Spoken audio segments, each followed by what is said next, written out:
Hey, good morning. It's the 23rd.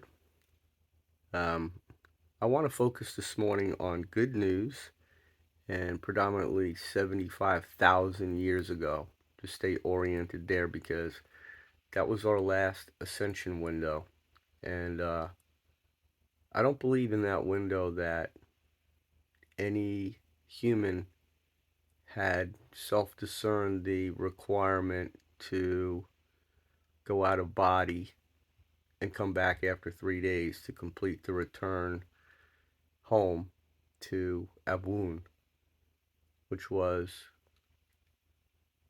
Sophia Christed when Yeshua made that journey out of body after having deceased. He then returned and recovered. So that was a unique event and really presents us with some additional awareness for our ascension coming as a human collective, knowing that others will return to their points of origin and have lifespans that run in cycles. And we are ascending towards unity consciousness, but our body vessel as humans, the ones who are staying here and will not be passing away, will retain certain characteristics as we become self-aware. So to come back to the 75,000 year mark, I'd like to talk about some significant people and events.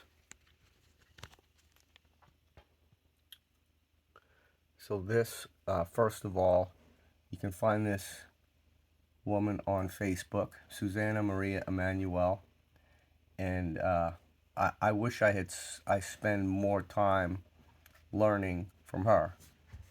I came across her maybe a year ago, more or less, as I was seeking the truth about who we are, and through some intuition, I came across her, and all I'll say is that she introduced me to the fact that there's a being called Caeayaron that is a derivation of Kryon, Kryon, Kryon.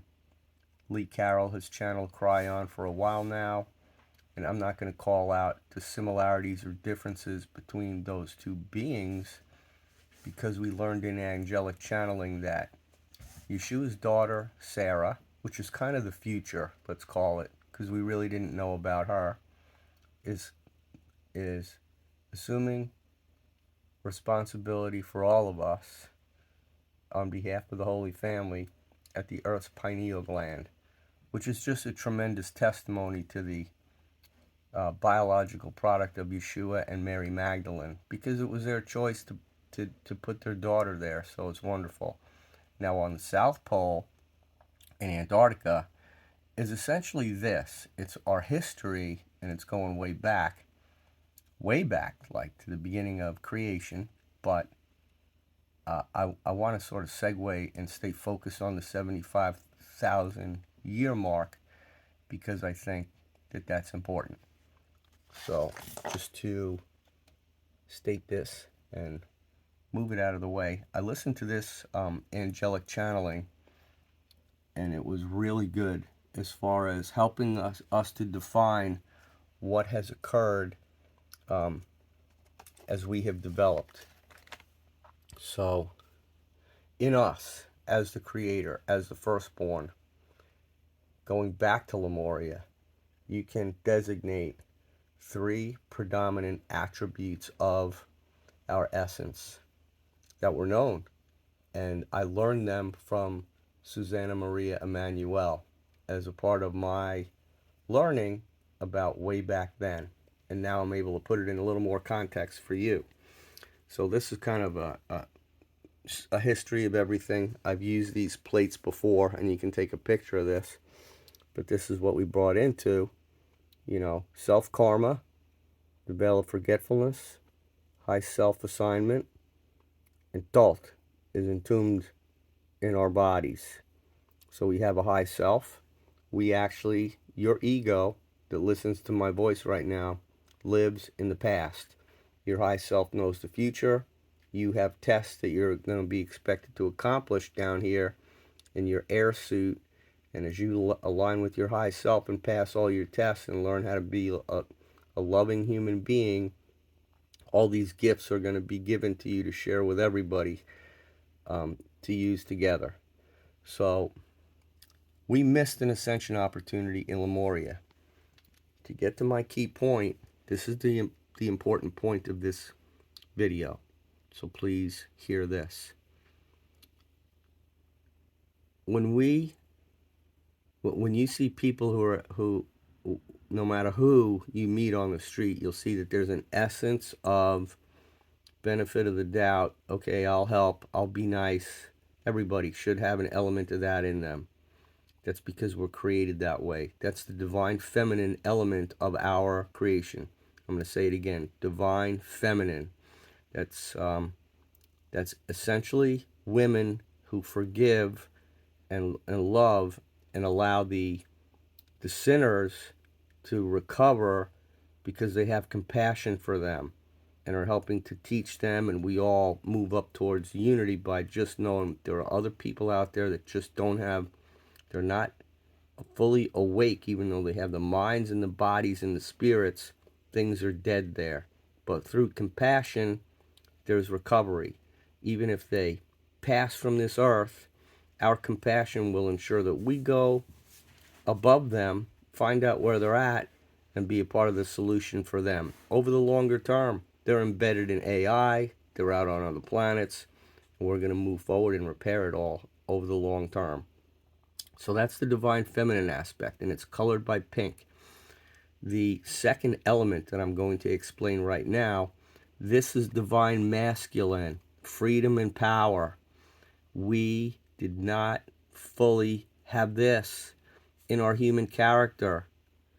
Once you have this and you understand this and you use this with that, this is Sophia, the combination of the two, the masculine and the feminine in you, forget gender, equals knowledge and wisdom.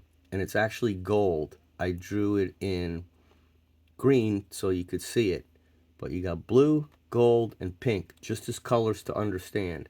So those capacities were known then.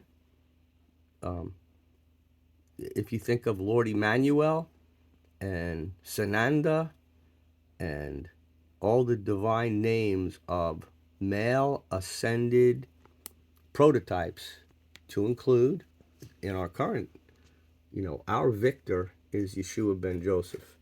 And you must understand that his high self had the same understanding of these things as did predecessor humans attempting to ascend. So that's the conclusion of that. And I just want to say one more thing about 75,000 years ago and this ascension window and what else was going on out there on the planet. Because the Anunnaki hadn't descended yet. There hadn't been a negative blood type. Tiamat was still in place, which was a water planet, kind of where the moon is. So it was a different globe back then. We're talking about Lemuria. That's where the Pacific Ocean is now. It used to be above the Pacific, and Hawaii is the top of Lemuria. It extends over to where the lemurs are in Madagascar, runs up through the Philippines, and there's all kinds of subsurface, below the water level things that are out there all over the surface. There are pyramids, Bermuda, some, we'll learn where they're all at.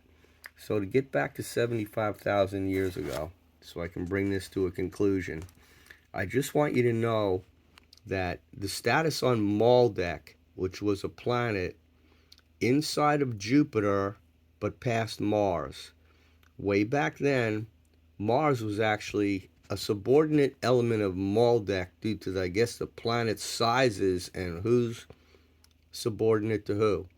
So I'm going to assume that Mars circulated around Maldek and it was that big. I don't know that. I do know that in this period of time, there were human-like beings that were more like us, who were on the surface of Mars, who knew how to fight and knew how to use technology. Then you have this planet that actually was larger than this, and 800,000 years ago it was detonated, so you had both the Van Allen belt and the remnants of Maldek that had some human life left on it from what occurred then. These beings were, and have been, they survived to a point, 10 times taller than human. If you go to Kandahar and you think about Goliath, I mean, you're talking about monstrous human-like individuals with these attributes. 10 times taller than a human, so we're talking about roughly 70 to 90 feet in height. No emotions. No emotions. These guys have no spirit in that they just want to plug it. I don't know that they're salvageable in a spiritual context, or if they even are available to communicate with. I guess we'll find out when we go paranormal, or we take our place in order to recover things. But these guys were just programmed to win, and look at the size of them. No unity or spiritual evolution. You got to think about these beings that you've seen that come out of the caves. There's a picture of one being that looks real. It was stabbing a U.S. soldier with a gigantic spear. It wasn't 70 to 90 feet taller. It was probably like 30 feet. It was 4 times as big, 5 times as big maybe, as the guy who he was piercing. And they had WMD, so that was in the mix. And the Martians on the surface of Mars was in play, and those beings won. So after they had victory there, I'll throw this in there even though it's not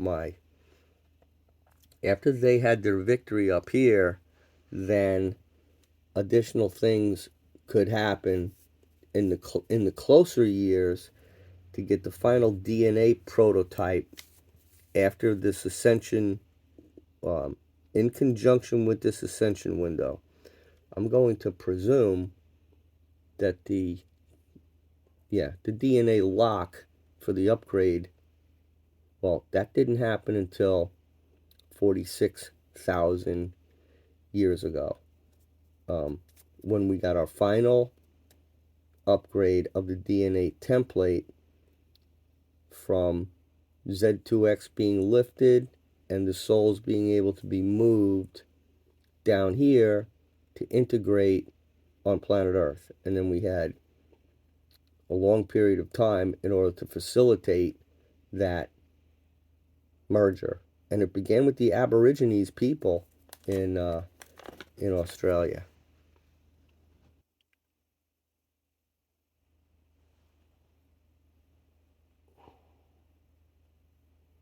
And I'm just introducing this slide again to let you see kind of progress. It's all over the map. But here is where the human DNA model, we had it on Earth already, and it was all schooled up. It was wise. The Neanderthals were wise, and many evolutions had happened to humans on the surface.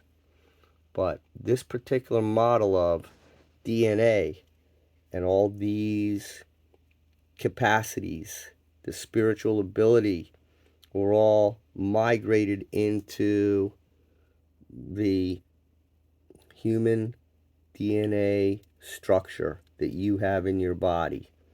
So please be advised that we're going to continue in an ascension capacity.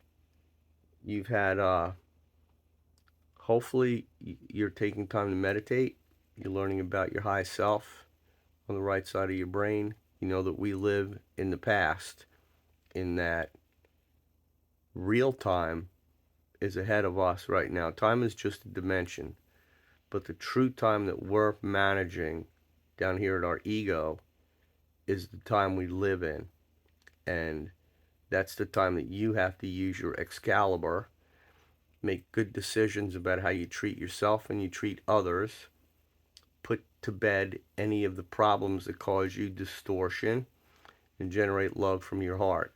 And if you can learn to do those things in meditation and start listening to good voices and look at everything differently concerning nature, the fact that this earth that we live on and its elements and its consciousness and our fit as third density beings that have transferred to fourth density in awareness and can move up through fifth density, which is Star Wars, and negotiating with at that level, and then ascending above that. In sixth density, there's no fighting and no weapons. Lucifer is there along with many beings, to include Drake. I mean, when they have a Council of Planet meeting, that would be at sixth density. So all beings from the show are present, and the Dracos need to account for themselves because they violated everything. I mean, when Lucifer over over overarched the disarray of 36 planets, it created a lot of distortion for everybody to kind of show what they wanted to do in the way of freedom and power. So we've had our chance to really shake it out there in terms of this solar system just getting, it started out with a good idea, and they all know, let's go do that again. And this place is the ultimate. I mean, Andromeda had its, we'll learn all about how Andromeda progressed. It'll be phenomenal to learn that. Wonderful. And here we are now, having done it. Dolores Cannon is a matriarch, and I've learned so much. In my faith, I started out as a Catholic, and here I am. I've got a couple of chips left from there, which are important, that fit, and there's chips everywhere to assemble into the beauty of the true story that we're all destined to put back together for ourselves. So have a great